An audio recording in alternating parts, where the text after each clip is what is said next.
السلام عليكم، معكم فتيحة البيضاوي.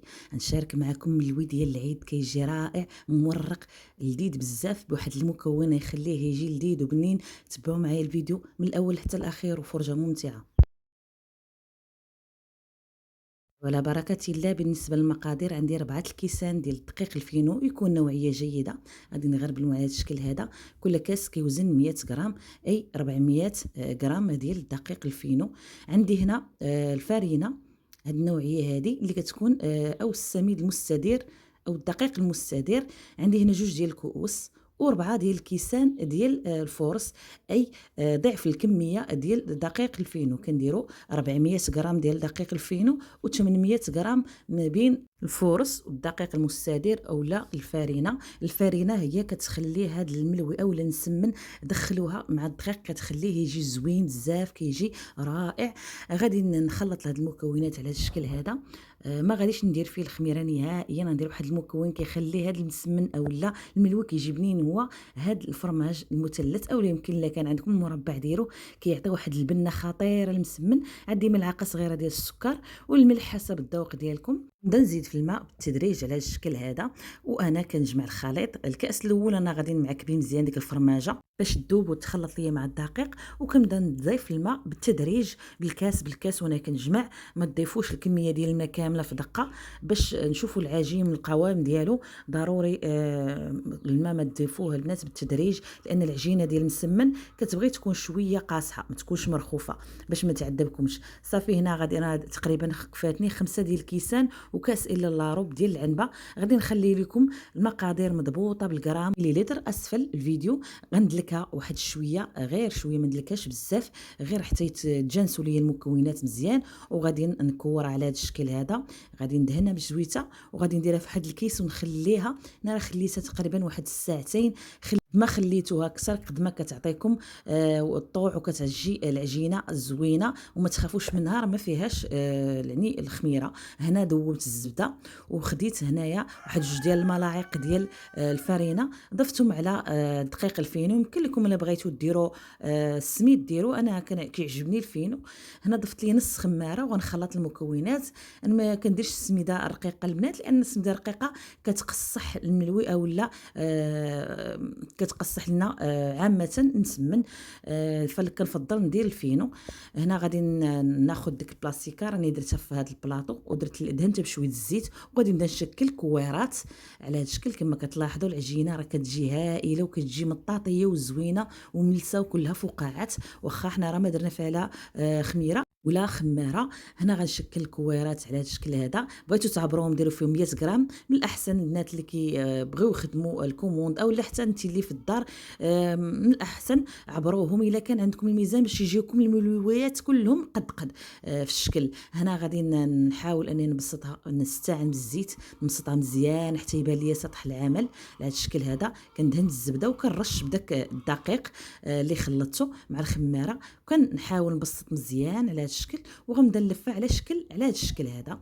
نلفوهاش مزيره. انا دائما كنشارك معكم الطريقه المعتمده عندي وما تنبدلهاش نهائيا. جربت جميع الطرق ديال الملوي، ولكن هذه بالنسبه لي انا هي اللي كتجيب الملوي مورق ومحلول من الداخل وكله رقيق وورقه على ورقه كما كنقولوا. هنا غادي قربت لكم الصوره، راني كنبسطها حتى كيبان سطح العمل على هذا الشكل هذا. كنبقى نورق فيها هكا وكنحاول انني نبسطها مزيان مزيان على هذا الشكل هذا. واخا كما كتشوفوا راه تشرقت لي لانني انا ما دهنتش سطح العمل مزيان.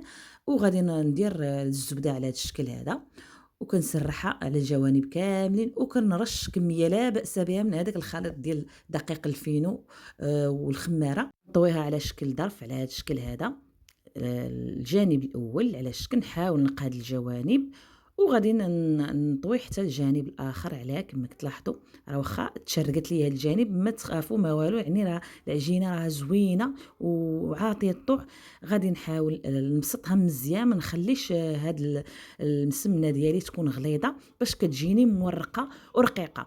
غادي نرش شويه ديال الزبده وكنرش شويه ديال داك الدقيق، غير شويه ما نكثروش بزاف. وكنبدا نطوي. انا خليت لكم الفيديو كما هو، ما سرعتوش باش بالنسبه للبنات المبتدئات ما كنزيرش وانا كنطوي.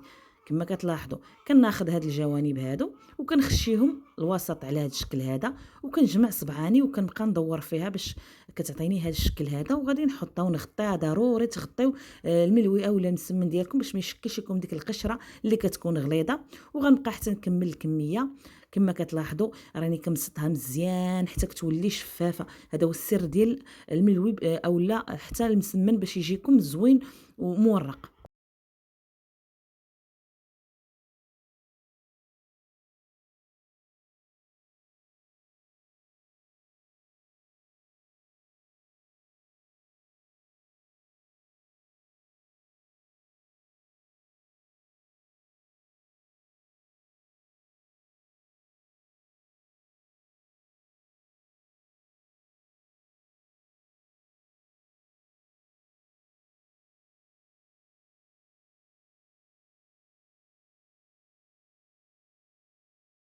بعد ما كملت الكميه ديال الملوي اللي عندي كندير المقله. انا كنستعمل جوج مقلات باش كنسالي دغيا. كنديرهم يسخنوا، خصهم يسخنوا مزيان. كنرش عليهم واحد الرشيشه خفيفه ديال الزيت وكنبسط اول كويرات بديت بهم وكنقلب. السر ديال الملوي باش بيجيكم محلول من الداخل غير تشد في راسها. بقاو تقلبوها. التقليب الكثير هو اللي كيخلي داك يعني الطويات اللي كيكونوا لداخل كيتحلوا وكيجيو الملوي ديالكم محلول. غنبقى نقلب فيهم من جهه لجهه. ما تكثروش الزيت لاننا دايرين فيها الزبده. غير شويه ديال الزيت كافي انه يطيب لكم هذا الملوي. صدقوني راه كيجي رائع بزاف. كيجي كله محلول من الداخل وكيجي بنين. حتى هذاك السر ديال الفرماج راه كيخليه يجي بنين بزاف. حماقوا على وليداتكم وحتى الضياف ديالكم. غادي نكمل معاكم الفيديو. كما كتلاحظوا راني كنحطها كنقلبها على هذا الشكل هذا. غير كتشد في راسها شويه كنقلبها وكنستمر كنبقى نقلب. وكما معروف ان الملوي باش نعرفوا انه ناجح راه كيبدا يتنتفخ. الا ما تنتفخش معاك راه عرفي انه ما غاديش يجيك محلول وغيجي مدقس من الداخل. ضروري الملوي خصو ينتفخ. غادي نوريكم الطريقه باش كنبسط بالنسبه للبنات المبتدئات باش ما يبقاوش ديك لاطراس ديال الاصابع ديالكم فيها. كناخذ ورق الزبده كندير فيه شويه الزيت وكنحط ديك الملويه ديالي وكندير ورق اخر وكنبدا نجر على هذا الشكل هذا. راه كتجي مبسطه وكتجي كلها قد قد. ونحاولوا اننا ما نرقوهاش بزاف. عاوتاني نخليوها شويه. كندير قطرات كما كتشوفوا وكنحط الملويه ديالي على هذا الشكل. العافيه تكون متوسطه. غير كتشد في راسها الملويه كندورها وكنبقى كندير نفس الطريقه. كنبقى ندورها من جهه لجهه. كما كتلاحظوا راه الملوي كامل كيجي منتفخ ومحلول غير بوحدو. غادي نستمر حتى نكمل الكميه اللي عندي وغادي نلتقيو في اخر الفيديو.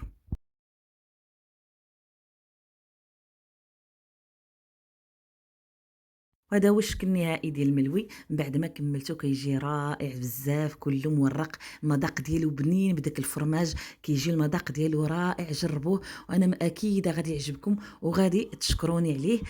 كما كتلاحظوا من الداخل كله مورق. ما كيجي لا مدقس لا والو. كيجي رائع. كنتمنى يعجبكم الفيديو. الا عجبكم بارطاجيوه مع الاهل والاحباب. وما تنساوش الاشتراك بالقناه وتفعيل الجرس باش يوصلكم كل جديد. استودعكم الله الذي لا تضيع ودائعه والى اللقاء في فيديو قادم ان شاء الله.